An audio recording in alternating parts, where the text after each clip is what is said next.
guys, so welcome back to Lex Reads. So in today's video, I wanted to talk about Chicago Black Renaissance movement. Now, you guys know I always talk about the Harlem Renaissance. That's one of my favorite genres. It's one of my favorite genres to read. I love that time in our history, especially when it comes to literature.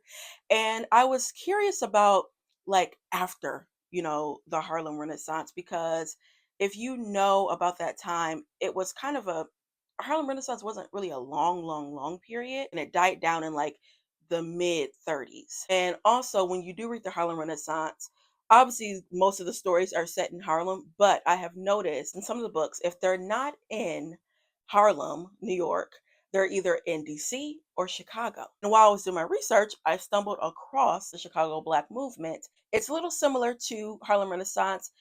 The only difference they said is the writers, the black writers, they had a little bit more autonomy when it came to like some political views and things of that nature, because a lot of the Harlem Renaissance authors, they had like patrons and sponsors, and they were white, and they kind of a little bit guided what they could write or not. And it was like, okay, if you write something that's a little bit too political, that is kind of, not for the whites, then we're not gonna give you your money. So with this movement, again, they just had a little bit more that they could, talk about.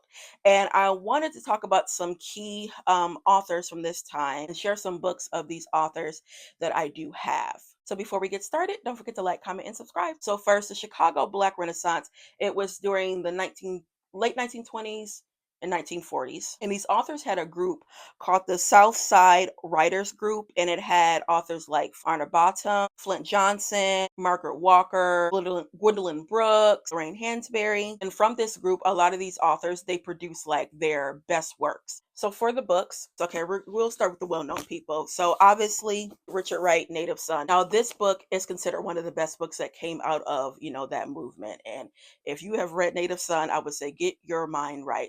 It is a lot.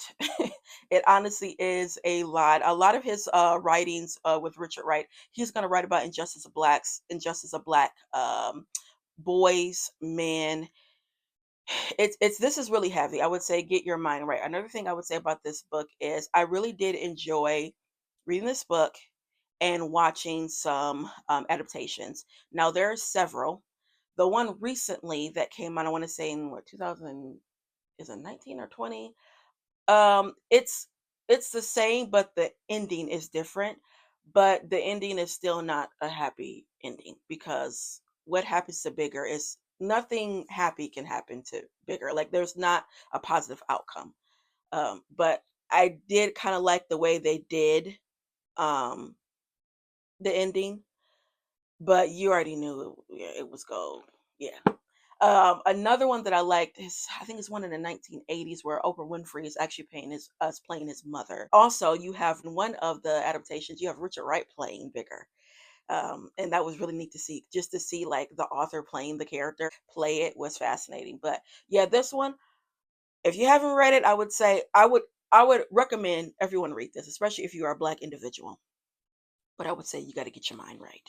Another good one of his is Black Boy. This is like semi autobiographical. I would say Richard Wright's writing is fantastic. My aunt, who was an English teacher and drama teacher for over 40 years, she always said that if you want to write well, she would encourage you to take passage. She would encourage you to read him, copy passages out of his books, and just see the format, see the wording of how he wrote. Of course, another author from this time is Lorraine Hansberry. She is known for A Raisin in the Sun. She was the first black woman to have a play on Broadway. And we all know about Raisin in the Sun. Well, we all should know about Raisin in the Sun. Girl, this play will frustrate you so much because, oh my gosh, Walter. Oh, I every time when I think about this play and I think about what Walter did, I could just beat him, okay? But that's how but see, that's how well Lorraine Hansberry writing was, because I think she wanted you to, feel that way. And it was just kind of like, why did you do that? Oh my goodness. And I would say I do like the adaptations also of this play. Look, I like the one with Diddy. It has Felicia Rashad and Audra McDonald. But the one in what is it, 1960s with Sidney Poitier and Ruby Dee, that one's good too. But yeah, this will frustrate you so much. This is Gwendolyn Brooks, and this is a collection. It's called Blacks. And this has,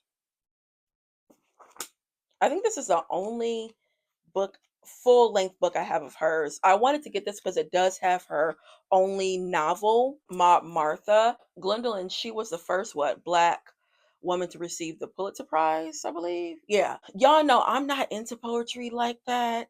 I always say I want to get into it. I do. There's only like a handful of poets that I like, and she actually is one of them. Now, I would say with her, she does get deep into the nitty gritty. There's one of her poems. I think it's Uncle Something. It's one of her poems. I can't recall the name. It's Uncle Something, where it's actually talking about how the uncle sexually assaulted the nephew. It's real deep, y'all. It is real deep. I was just so captured by it. But her writing, fantastic. Next is Jubilee by Margaret Walker. Now, Margaret Walker, this is her well-known book. This is a book that she is known for. I believe this is her only full-length novel. And then she did do some poetry, which I did not know. I read this book, well, about 2 years ago, and I really did like it. Y'all know that she did sue Alice. She did sue Alex Haley because she said that he stole some information when it came to Roots. Now, I've never read Roots, but I always say I'm gonna read it. I got the physical copy, I got it on audio. I've only seen the movie. So it's like I don't know. But I did read this. And I again, I feel like I'm contradicting myself because it's like, girl, you've only seen the miniseries, okay? You haven't seen the movie. But like there, I didn't really notice any similarities. I mean, obviously I noticed similarities. Clearly it's slavery, it's brutality. We know that. But way that she put it out there was like he stole everything.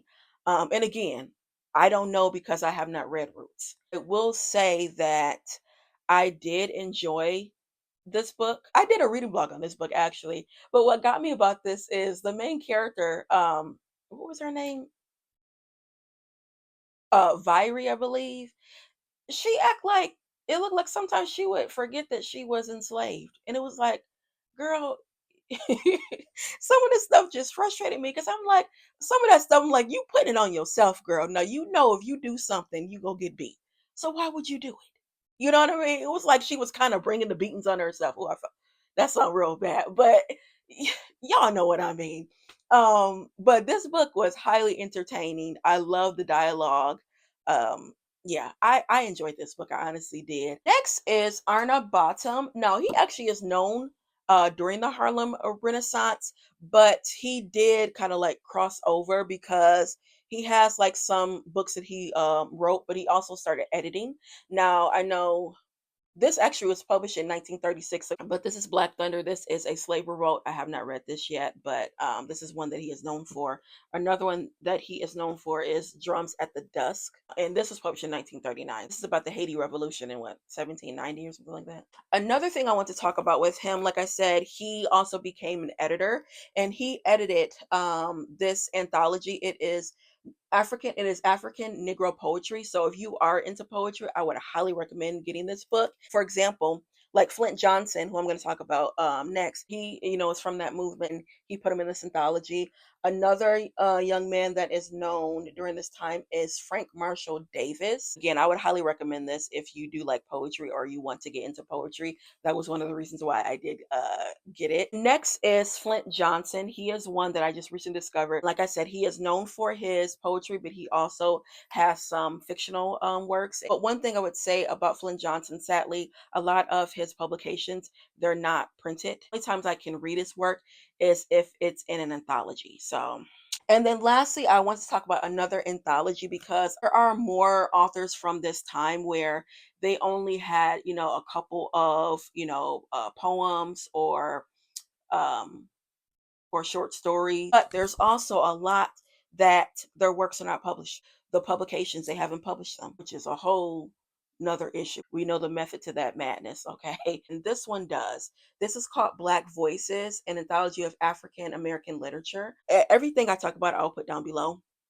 I believe I got this from Barnes and Noble, but you can get this from Amazon. But this, they have fiction, they have nonfiction, they have poetry. But yeah, I would highly recommend having this in your collection. So yeah, guys, that is it when it comes to this movement. Again, everything I talk about, I have down below. If you guys have some time, check this movement out because there is a lot more clearly that I did not cover. You have musicians that came out of this time, like Mahalia Jackson.